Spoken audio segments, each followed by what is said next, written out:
Hi class, welcome back. This is our second lesson on impulse and momentum. We're going to talk about conservation of momentum. We're always talking about linear momentum so far, momentum of things moving in a straight line. So let's see, what can I tell you? First of all, let's remember how impulse and momentum are related. Remember that impulse is equal to change in momentum. Okay? Impulse, J, equals change in momentum, T. Okay, so that's our basic concept right there.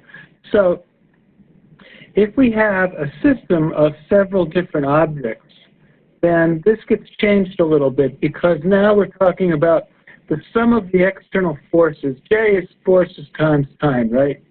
Let me put that in. J is equal to force times change in time. Okay, so if, oops, that's not a J, hold on just a minute. As I was saying, J is force times change in time. So, what if we have several objects?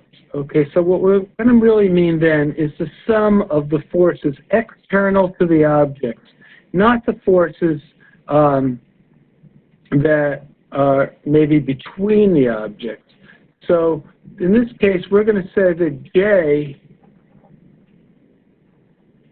total equals the sum of the external forces.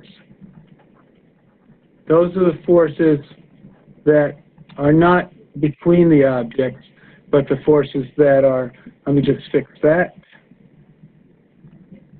Okay, so yeah, so the total impulse that we care about really is the sum of all the external forces times the change in time. And that's going to equal the change in total momentum, okay? So that's going to basically equal the change in momentum total. Let's see if we have any chance of getting that to work. Okay. Okay, so what that's going to equal is basically mass times velocity. All the masses times all the velocities final minus all the masses times all the velocities initial. Let's see how I do about this. I doubt I'm going to have much luck, but something like this. Mass 1 final, velocity 1 final, plus mass 2 final, velocity 2 final, minus mass 1 initial, velocity 1 initial, plus mass 2 initial, velocity 2 initial. See if it has any luck with that. Not too bad, probably good enough. Okay, so this is our, basically our total change in momentum. Okay, so that's what this is.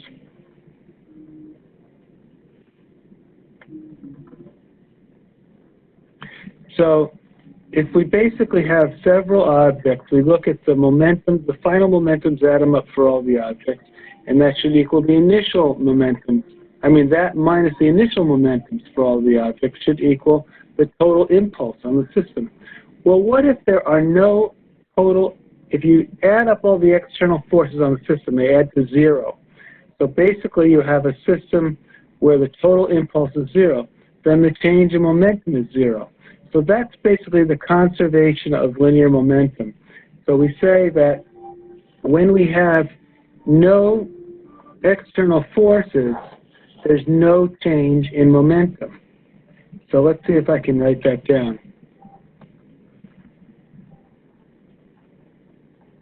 Law of conservation of momentum.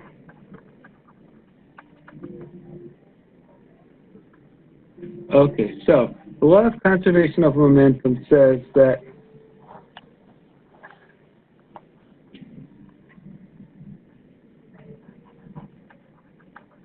when there is no net external force, total momentum of a system of objects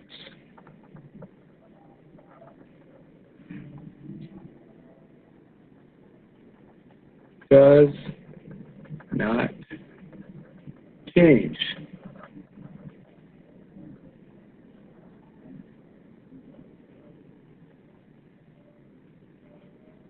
So that's our law of conservation of momentum. When there's no net external force, total momentum of a system of objects does not change. That's basically all there is to it.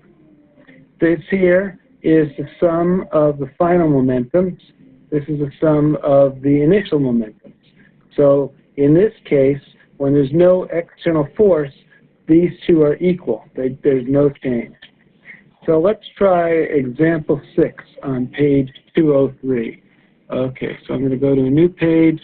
We're going to go to example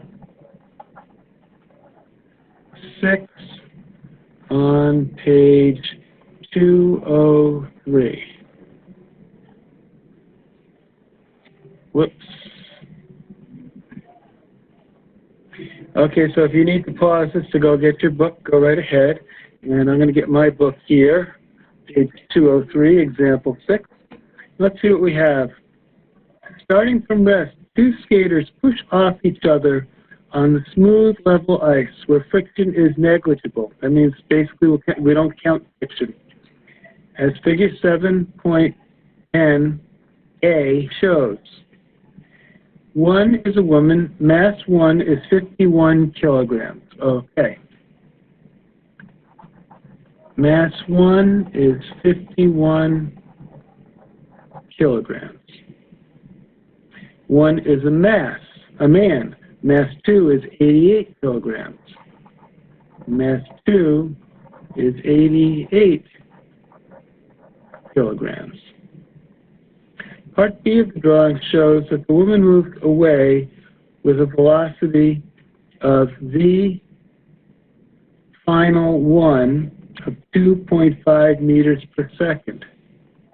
V final 1 equals 2.5 meters per second. Find the recoil velocity, v final 2, of the man. So basically, the man and the woman push each other apart. So their force is in between them. There's no external force to the system of the woman and the man. Okay, so let's see. V final 2 equals question mark. So what we know is that P final has got to equal P initial, or P initial equals P final, right? P initial equals P final. All the initial momentum is equal to all the final momentum. So we know that that's M1 v F1. Oh, okay. So they're initially not moving. So that means that initial momentum has to be 0. So that's 0. So in fact, all we have to calculate is the final momentum and set it equal to 0. Because initially they're not moving, so there's no momentum initially, so there's not going to be any net momentum in the end. In other words, the woman's momentum to the right has to completely cancel out the man's momentum to the left. So let's see what we have here. So if we look at the number 1, we've got MV, basically M1 V1 plus M2V2 has to equal 0. M1V1 plus M2V2 equals 0. These are all finals. Final, final, final. So, let's see, that's 51 times 2.5 plus 51 times VF2 equals 0. Okay, so 51, oh, that's a 2.5. Hold on a minute. Okay, so on my calculator, I'll just do 51 times 2.5, and that is equal to 127.5. Okay, so basically 127.5 plus, whoops, let me do that over again. 127.5 plus 51 VF2 equals 0. Okay, so let's see. That means 51 VF2 equals negative 127.5. So, VF2 equals negative 127.5 over 51. So let me take my calculator, and 127.5 divided by 51 equals 2.5. Equals 2.5 meters per second. See if that's what they go. Oh, negative 2.5, right? Hold on a minute. But maybe some of you caught that I made a mistake, because M1 is 51, but M2 is not 51. M2 is 88. So I got to go back in and fix those. Let's see. I'll let you see my magic tricks. Okay, so this one here is supposed to be 88. All right, which means that this one here is supposed to be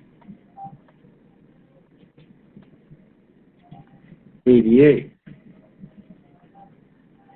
Okay, so now this here should be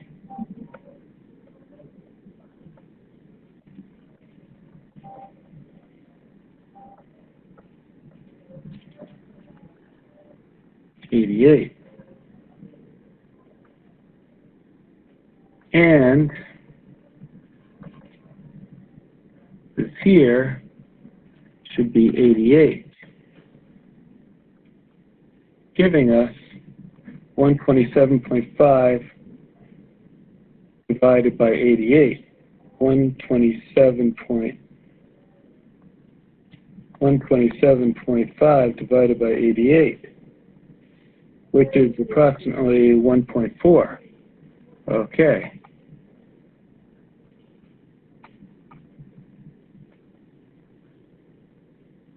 They got 1.5. Looks to me more like 1.4. Okay, did you follow that? I know it was a little crazy because I made that one mistake, but mistakes do happen. I wonder why they have negative 1.5.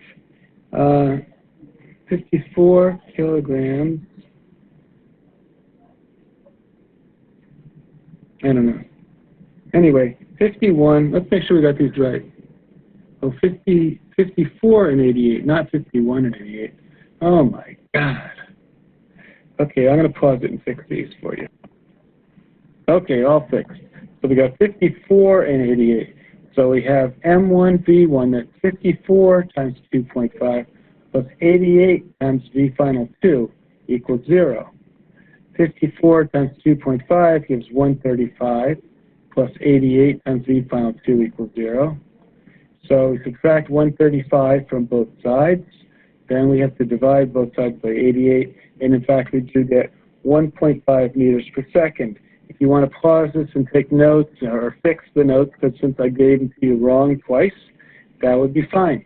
I'm going to go and start a new page and give you a problem to do. So what I'm going to do is I'm going to pause this, I'm going to type out the problem, and then we'll read it. Okay, so here's your problem. A 50-kilogram person in a 30-kilogram canoe is holding a 2-kilogram rock. Everything starts at rest. The person throws the rock at 15 meters per second towards the front of the canoe. Ignoring air and water resistance, at what speed does the person in the canoe drift backwards? All right. It's always a good idea to draw a picture. Let me draw a picture so that you can visualize it. So here's the water. All right. Here's the canoe. Okay, so there's a person in the canoe. Okay. And they are holding a rock. Okay. And they throw that rock, okay, at 15 meters per second. Okay, so V sub rock equals 15 meters per second.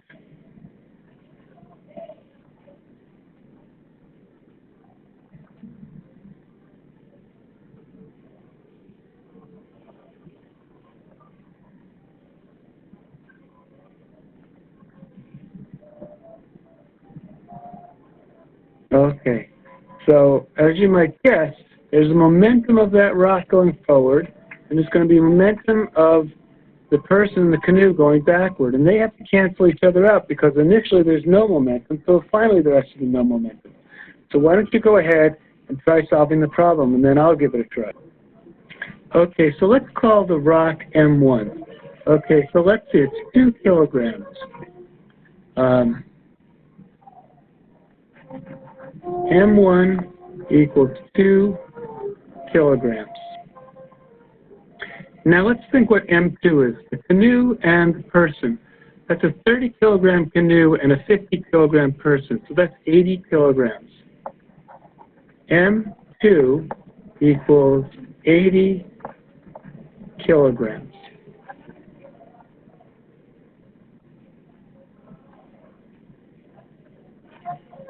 So if we're just looking at the final situation, we have V1 is the velocity of the rock is 15 meters per second.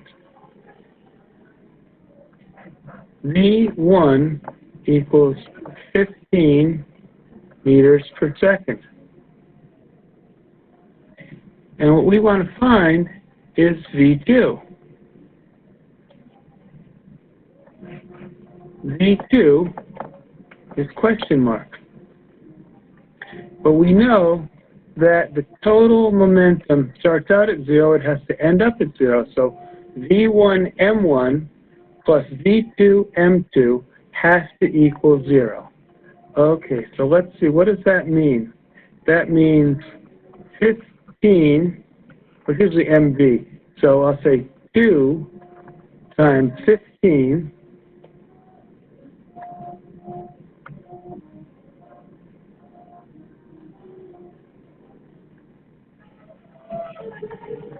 plus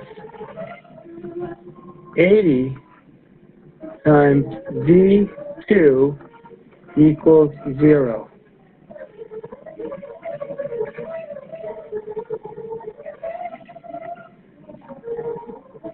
So 30 plus 80 V2 equals 0. Because 2 times 15 is 30. 30 plus 80 V2 equals 0. So if I subtract 30 from both sides, we can see that 80 V2 equals negative 30. Now we divide both sides by 80, and we get that V2 equals negative 30 over 80. And what does that equal to?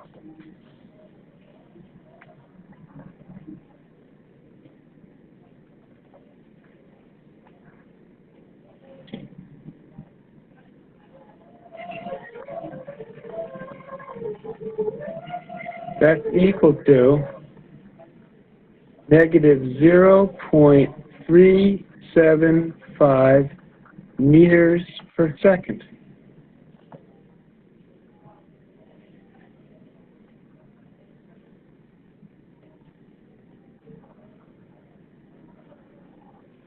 And this is reasonable because, first of all, it's negative.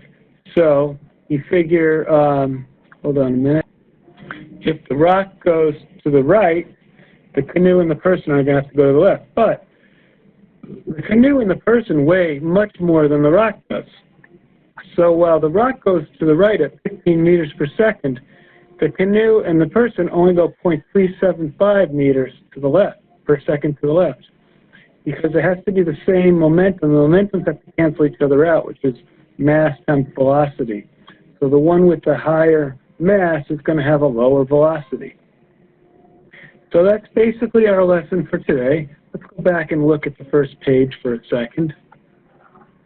See what we've got here. What we're really talking, let me go back one more page. We've got the situation with the law of conservation of momentum. When there's no net external force, the total momentum of a system of objects does not change. That means the final momentum equals the initial momentum. Final minus initial is 0.